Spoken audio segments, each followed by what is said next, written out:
8. I'm in New York, and I'm working on Ghosts Can't Do It. Because one time I allowed myself to look at Marilyn Monroe's ass while I was in the same room as my wife, and now God was calling in the sin chit. First, there was John Derek, a man whose directorial output all had the same artistic through line, "Hey, you want to look at my hot wife?" Which was the only thing he had going for him, because the man couldn't direct traffic in North Dakota during a snowstorm. And then there was Bo Derek. Now, very nice woman, lovely person, not a mean bone in her body.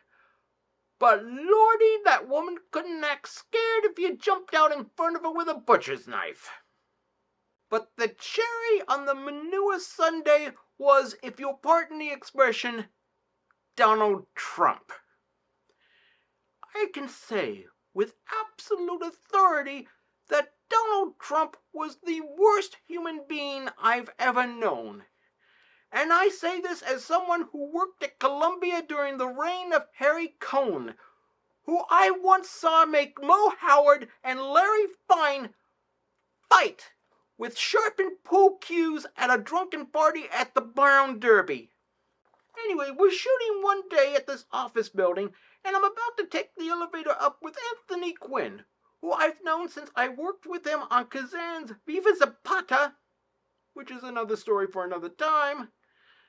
But before we can get up, Trump runs into the elevator, slightly out of breath. Anyway, he catches his breath, and he starts in about his cab ride, and he says, and I want to apologize in advance for the language, quote, "I just got gouged on my cab ride. Lousy spics, am I right?" Close quotes. Now, some would argue that Quinn had played so many different types of ethnicities in his career that it's not Trump's fault that he didn't know he was Mexican. I would prefer to argue that Trump should have kept his racist yip-yap hole shut. Tony seemed to agree with the second argument because he lunged for Trump and started choking the crap out of him. Now, naturally, I couldn't let him, murder Trump. Man hadn't finished his scenes yet. So I pry Tony off of Trump. Trump stumbles out of the elevator, goes into makeup. Doesn't say a word about this to John Derek or anyone else. Tony had made his point. Fast forward to 2016. I'm retired and living comfortably in Southern Oregon. One day I get a letter from Donald Trump, and it's a personal letter. He says that he's running for President of the United States and wanted to thank me personally for saving his life back in 1988 and helping make this moment possible. Yikes!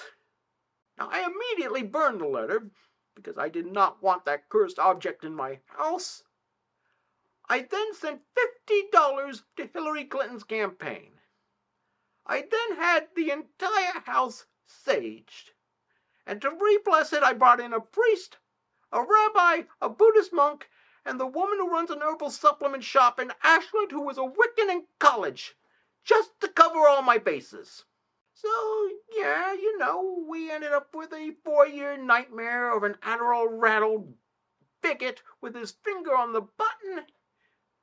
But on the bright side, we did get a John Derek sex comedy out of it. Son of a bitch.